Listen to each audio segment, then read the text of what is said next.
Ada beberapa keutamaan yang sering kita dengar, yaitu tentang tarwiyah atau puasa tarwiyah dan puasa Arafah.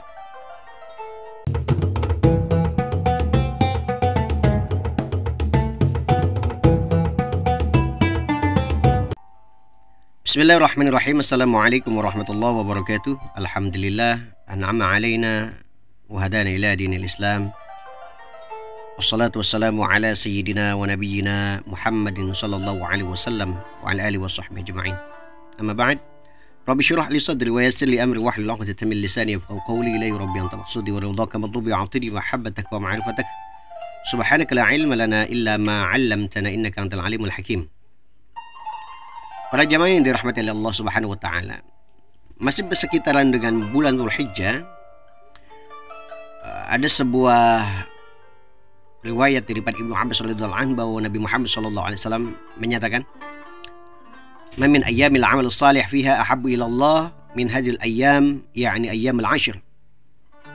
Tidak ada perbuatan yang lebih disukai oleh Allah atau perbuatan baik yang dilakukan di 10 hari pertama di bulan Dzulhijjah. Jadi ayyamul 'ashr ini 10 hari di bulan Dzulhijjah, wal fajr wa layalin 'ashr. Salah satunya wa syaf'i wal watr, yaitu di hari ganjil dan genap itu menurut Ibnu Abbas menyatakan bahwa hari ke-8 dan ke-9 bulan Dzulhijjah. Kemudian qalu ya Rasulullah walal jihadu fi sabilillah, sekalipun itu di jihad di jalan Allah. Nah, kata Rasulullah, walal jihadu fi sabilillah illa rajulan kharaja bi nafsi wa malihi falam yarji' min dzalika syai'. Jadi walaupun jihad di jalan Allah, kecuali seorang laki-laki yang keluar dengan hartanya, kemudian harta bendanya, dan kemudian dia kembali tidak membawa apa-apa, ya, kecuali hal yang tersebut. Jadi dia disedekahkan semua hartanya. Untuk beberapa pertanyaan tentang hari Arafah ataupun tarwiyah, puasa ini memang banyak sekali ikhtilaf dari para ulama.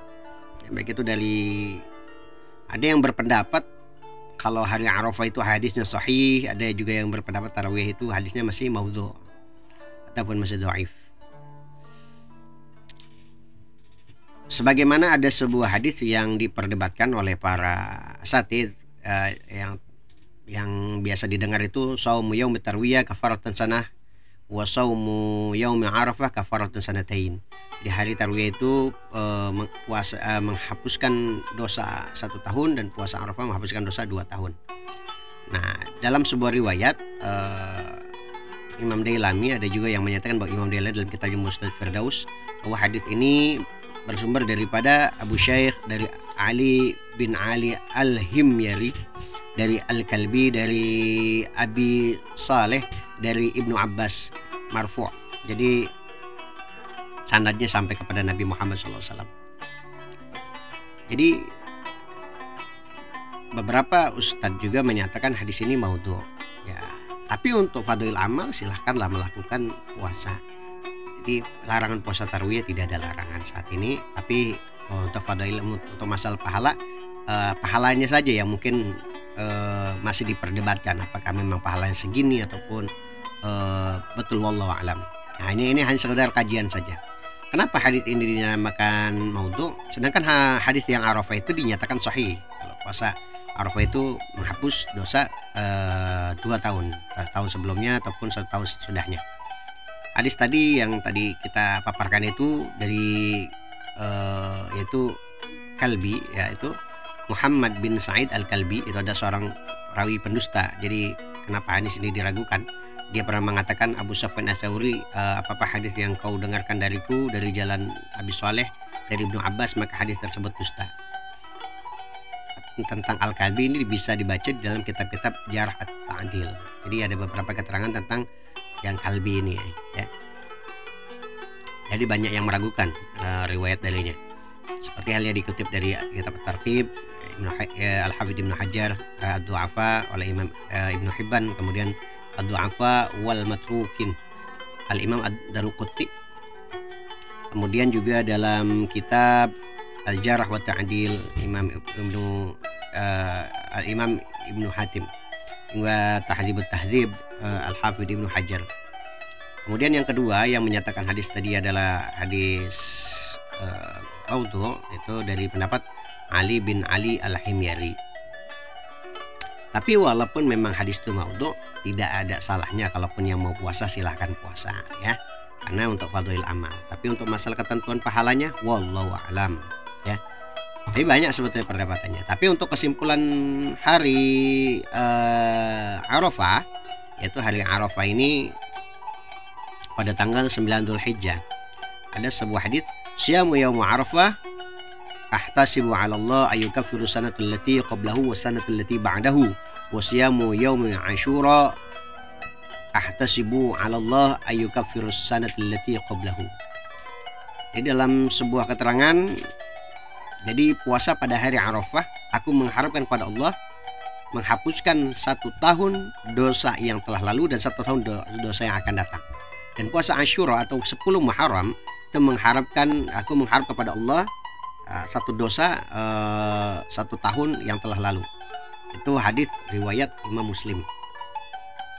Nah, dari sini kita memaparkan kalau puasa Arafah itu akan menghapuskan kafarah untuk dosa yang sebelum kita melaksanakan puasa tersebut, dan 1 tahun dosa setelah itu akan dihapuskan. Sebagaimana juga keterangan daripada Abu Qatadah rahimahullah taala, "Shaumu yaumun Arafah yukaffiru sanatain madiyatun wa mustaqbilah. Shaumu yaumun Asyura yukaffiru sanatu madiyah." Nah, itu seperti yang diriwayatkan oleh Abu Qatadah radhiyallahu rahimahullah di dalam sebuah hadis riwayat Muslim, puasa hari Arafah itu menghapuskan dosa 2 tahun yang telah lepas, yang telah lalu, dan 2 tahun yang 1 tahun yang telah lepas dan 1 tahun yang akan datang. Dosanya dihapus oleh Allah. Dan Asyura menghapus dosa 1 tahun yang telah lalu. Nah, seperti itu keterangannya. Apapun silahkan juga yang mau puasa tarwiyah juga, insya Allah pasti ada fadilah amal, karena ada amalan-amalan yang disukai oleh Allah di 10 awal di bulan Dzulhijjah. Salah satunya 10 awal ya tanggal hari tarwiyah juga termasuk bagian daripada 10 awal di bulan Dzulhijjah, seperti hadis sahih yang tadi telah dipaparkan. Nah, jadi untuk masalah pahala wallahu alam. Tapi kalau untuk Arafah sendiri banyak keterangan-keterangan sahih yang sudah termasyhur. Kalau untuk masalah tarwiyah masih banyak perdebatan, tapi untuk fadhil amal ya nggak, silakan puasa, jangan ragu, nggak masalah ya. Kurang lebihnya mohon maaf kalaupun ada salah ataupun beberapa keterangan hadis tentang tarwiyah, boleh di-share di sini, kita saling berbagi ilmu. Tidak ada perdebatan, tapi kita harus saling berbagi kepada umat untuk pengetahuan ya. Jadi jangan ada lagi perdebatan. Nah, kurang lebihnya dari pemaparan tadi, semoga kita bisa memahami apa itu bagaimana pahala tarwiyah ataupun pahala Arafah. Pahala tarwiyah sendiri banyak sekali ulama-ulama yang memperdebatkan tentang hadisnya. Yang satu menyatakan maudhu, yang satu menyatakan hadisnya itu bisa dibenarkan gitu ya. Tapi untuk Arafah sendiri insya Allah hadisnya tersebut dinyatakan sahih. Nah, jadi kalau untuk tarwiyah sendiri memang beberapa ulama-ulama apalagi dari mazhab Syafi'i itu seperti keterangan Imam Nawawi juga, silahkan saja yang mau berpuasa, bahkan justru harus banyak berbuat kebaikan, wabil khusus di 10 hari di bulan Dzulhijjah. Berbuat kebaikan tidak hanya di 10 bulan, setiap hari harus kita berbuat baik. Cuma ini ada fadhail amal juga yang memang seperti hadis yang tadi kita paparkan. Masuk di dalam kitab Nihayatuz Zain juga Imam Nawawi dari Banten menyatakan tsamin shaumut tsamaniyah ayyamu qabla yaum Arafah sawa'un fi dzalikal haji wa ghairi. Kalau ini bukan hadis, ini yang di dalam sebuah keterangan kitab Nihayatuz Zain, puasa 8 hari sebelum hari Arafah, yaitu dari tanggal 1 sampai 8 termasuk di hari tarwiyahnya itu sendiri. Nah, seperti halnya melaksanakan haji di mereka yang tidak melaksanakan haji. Makanya mereka di kalangan orang Indonesia, terutama di masyarakat kita di Banten khususnya, juga di orang yang ngaji-ngaji kitab kuning di pesantren Salafiyah, kobong-kobong ya, biasanya di tanggal 1 Dzulhijjah sudah mulai puasa karena mengalap keberkahan ataupun dinyatakan salah satu kebaikan diantaranya berpuasa. Nah, makanya mengambil ngutip daripada makna hadis yang Ayyamul Ashir tadi yang kita bahas, bahwa Rasulullah bahwa Allah Subhanahu Rasulullah bersabda bahwa Allah mencintai di amalan-amalan baik di 10 hari di bulan Dzulhijjah. Nah, kurang lebihnya seperti itu. Jadi tidak ada lagi perdebatan. Kalau untuk kedudukan hadis sendiri yang mutarwiyah, memang beberapa ulama menyatakan kurang kuat hadisnya, tapi untuk Yaumul Arafah banyak ulama juga hadis-hadis yang menyatakan sahih.